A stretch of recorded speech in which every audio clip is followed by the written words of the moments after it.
Hello everyone. Yes, I just walked up to the camera so I could show that I'm not using a standing desk. I can't help myself, okay? It's gonna be a little bit of a different video today. So I've got the full screen thing going on here. But what I really want to talk about is that I ended up taking a little bit of time off from making videos and mainly actually from playing the game because I ended up burning myself out. I I played like, I know there was like 20 games on Fox in like one day. And then before that, I was playing like 5 games every day on like OGS and KGS and a few other servers. And it was just ended up being too much. I was even doing lots of tsumego every day. And normally that should be a good thing. But I found that it didn't really work for me. I got to the point where when I finally went to go record my next video for the week, I just couldn't play a good game. I tried 2 games in a row. I lost them both, and I lost from like the beginning. And it wasn't because my opponents were so like significantly stronger. They were actually 6-dan when I'm playing against some 4-dans and trying to reach the 6-dan rank right now, right? So I ended up losing 2 games in a row. A little disappointing, but that really told me that I needed to just take a break. I needed to relax, do something different for a little bit. And so I want to mention one of the sort of strategies that I have for whenever I do end up in a state where I'm kind of burning myself out. Because I had to still do lessons, for example, right? I couldn't just quit Go completely. And that's one of the things I actually suggest for people who just do this as a hobby. You get burnt out. You should actually just stop playing, stop watching videos, stop doing everything for like a week. And then by the time you come back, you can relax and ideally play a bit better. And it's not just stopping. I like to focus on something else entirely. So for this past week, I've been, the past 2 weeks, I guess, I've been watching computer videos, computer or PC flipping videos, which are kind of fun to watch, honestly. I was like, that sounds like an enjoyable activity to do for myself. And I focus on a couple other things as well as writing down a lot of my plans and a lot of ideas for YouTube and focusing on not playing Go, not doing tsumego, not really doing anything else. But again, I did have to continue to teach. I had to do that. I couldn't quit that because they're taking time out of their day. They're giving me money. I need to take my time and try to do a proper job. But I did feel really bad because I feel like one of my lessons ended up being very subpar, and then it felt a little bit like I just couldn't concentrate, couldn't really tell them what I was trying to tell them. So yeah, I did feel bad about that. However, after taking some time off, focusing on other things, working through other things, I ended up getting into a much better situation. I played a couple games, and I feel like I was actually playing better than I was before. So maybe it's going to be a positive here going into this. But I wanted to take a quick look at one of the games I've opened on the screen over here. But I played 2 games. I lost them both. And I want to sort of talk about why I lost them. So if we move over here to Fox, this was the first game I played. I don't really need to go through both of them because the first game was really the one that I didn't even realize that I was doing that bad. And that's really a sign that you need to take a break. When you don't even realize that you are doing poorly. In this game, I am black. You can sort of see what's going on here in the center where I am just dead everywhere. And you see this capture here at the bottom. You'll see what happened there. So if we go back to the beginning, we push through here real quick. I am just playing very, very basic moves, what I try to teach, right? In the opening, one of the most important things, in my opinion, up till 5-dan or higher, where you sometimes want to push things a little bit further, you should just focus on finishing Joseki locally before moving on. Of course, that means knowing Joseki, means you have to do some study for whatever opening you're playing. And he approached me right away. This is a time where you could have gone and played in the upper left corner in some way to try to get a small advantage in the opening. But I find that it's often easier if you just attach and just play a very basic game. So that is what I like to do because they're going to be one move behind anyway. And so here I'm able to take away his extension. And so far, this seems like it's going well for me. I'm in a position where I have some decent territory and I have a group that I can fight against. He takes away my ability to approach him and I just jump up. He attaches, which was really weird. And then he does this cross cut, which was also really weird. This is where if you aren't focusing or you can't really pay attention properly to the game, or you're thinking the wrong things. Like here I'm thinking, oh, this is just a stupid move. I shouldn't really worry about how strong this opponent is. They're just playing something ridiculous. And that was sort of my thought process here, which was not very good. Here, I just Atari down, connect. They force to go down here. And you can see that I actually definitely did do something wrong here. Even though it seems like there is the potential for a really nice fight from me. Like my opponent is not alive here, and I'm pushing this out, so that's also not going to be alive, but I also have quite a lot of weakness. So what I should have been doing, to keep it very, very simple, yes, I can block here. If he turns here, I can extend once if I want to, but then I can just give it up and go for the surround, strengthen my group on the outside, keep the game very, very simple. Could even do an extra Atari if I want to, because why not? Atari again, if they connect, we're getting much closer to just basically connecting all of our stones here. We have this nice outside influence. Their corner's still open, that corner's still open, and we have, I said, more potential than they do. And it doesn't matter which move is actually the better move here. That's what I want to emphasize right now. The way you're thinking about the move is much more important than the move you actually play. Because as long as your thought process is correct, then your move will never really be bad. Yeah, you can make a mistake with it, but it'll never really be a bad move in my opinion.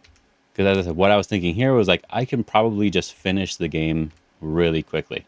If I just extend here and run out with this, I'm going to kill him and the game is going to be over. What ends up happening instead is that he ends up getting a pretty good squeeze over my stones and was able to continue fighting here. So you see how complicated the game is now. I'm thinking I'm going to be finishing this game off right away. And that's not the proper way to be thinking about this, right? Because I played so many games against weaker players, stronger players. Whenever I get into a situation when I'm playing just a quick blitz game, which is what a lot of these games were, I start thinking like, looks like I can just finish the game right now. Let's do that. You shouldn't be thinking about that, especially this early on in the opening. I think even a little bit further along here, like I have to jump out. I have to try to protect this group in some way. And he's able to strengthen his group, and technically my other group is a little bit weak too. So the game's not completely over yet until I end up playing this move to take away a liberty from his stones. Oh man, that was a bad idea. You should be able to see what the problem is. If you can't see what the problem is, I can show you. Because I saw it this like right away. The second I realized what was going on, I saw what the problem was. First of all, he can just cut. If I block this way, he captures all these stones. If I block this way, he captures all the stones down here instead. This is not a very good result for me because it saves his group on both sides. So even if I got into a slightly bad position, which I did, like when I looked at it with the AI and I looked at the graph was actually slightly bad. We can look at it here in a second, actually. But the graph was actually bad for me from before this point. But it was complicated enough that either of us could have made a mistake and the game was not really going to be over for normal humans. So if we just go back here and I, instead of bumping here to get rid of a liberty, thinking I could probably capture these stones, if I just connect now, and let's say they connect underneath, I still have potential to do some sort of cutting thing because there's this connection here, or maybe squeezing on the outside, right? Like this, right? He has to do this one. I have another eye here now, right? There's some sort of aji here, and I may be able to play it in a different way. But the most obvious, most direct, simple thing, I likely can get some sort of squeeze here to make an eye. It's not going to be bad for me. But what's even better for me is that his group on the outside is bad on liberties, and my groups should be fine with my liberties. So, if he connects up underneath now, at a minimum, I can just attach here. We do have potential to try to be really aggressive, but even if we're not aggressive, you can see that we're surrounding the corner and we likely have two eyes pretty easily. And then, of course, I can try to be a little bit more aggressive here, depending on how many liberties I think I have, right? Because there is just barely enough liberties here for me to win this little capture race if it goes this direction. So I was just playing out moves. I didn't really read that ahead of time. I'm just playing them out. So, yeah, I'm in a slightly bad position, but there's a possibility that maybe I can get into a better position here. As I said, the thinking was wrong from the beginning. If we go back, we go before this, even if the AI thinks this is a good move here and we can kill something, it's possible. Even if the AI thinks that, I think that playing something like this is still the safer bet, especially this early on in the opening. Or even instead of doing that, at least one time, but even instead of doing that, just making sure the group is fine, jumping out towards the center, making sure everything that you have is very strong. You split them on the bottom. Yes, they lived, but they have bad shape, so you're fine. So if we do look at the AI, I think that's this button over here. I did have a moment here where this was potentially really good for me. Let's make this bigger here. Yeah, this was potentially very good for me, right? It looks like I can run these stones out, and this one was the bad move. But then as you see this happening, they're doing this squeeze. There's not that many more moves that I can play here, and the graph just keeps going down and down and down for me. We can look at the second game real quick if we want to see. This one I just ended up playing way too quickly, getting annoyed right at the beginning of the game. And as you can see, I just got surrounded and died here. I was impatient in both of the games, right? I wanted the games to end. I wanted to just, as you can see, I wanted to sort of kill my opponent. I am white here. I wanted to just kill them, but it didn't work out that way. This game was technically closer. The AI liked both sides for a lot longer in this game. But again, it was, I am just straight up going to kill because they gave me this opportunity here right at the beginning. I believe, I Hane over here because I knew they were going to do this. I was like 99% sure they were going to Hane back so that I could cut, and I wanted to turn this into a giant fight and try to kill my opponent in the center. I think I even said something like that in the video that I was recording. Again, that's just the wrong way to even think about this sort of thing. Regardless of the fact of whether or not they're weak enough or they're going to die if I'm strong enough of a player, I just have this really weak group here in the center, and I have this area that can just be pressed down really terribly, and black doesn't even really have any weakness anywhere. So it was just a stupid idea from the very beginning. And so I'm like very aggressive, trying to come out towards the center here and really trying my hardest to surround them in a way that I shouldn't be doing. And I almost succeed.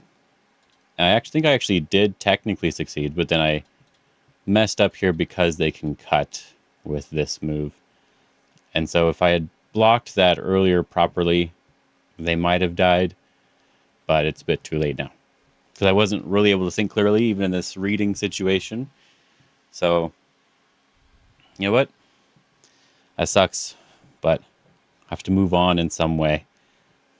My suggestion for anybody has always been like around 20 tsumego, some smaller number that's not too difficult, doesn't take too long every day, one game every day, and then the rest of your time should be spent learning, watching videos, or reading books, or even talking with your friends about random positions, asking questions, all that sort of stuff. I definitely did not adhere to that myself for that couple weeks, actually. But that's what I've gone back to at this point. So hopefully I can be back to normal now. On the plus side, though, I was able to look through all of my notes that I've taken because I've moved everything over to a new computer, and I have a bunch of stuff on paper that I wrote down. And so I have a bunch of lecture ideas planned. I have some more plans for different types of series of videos, and even starting up some other YouTube channels that I've mentioned a long time ago, but actually have some content now for. Took a long time. I hope you guys enjoyed this video, and hope you guys are having a good day. Have fun.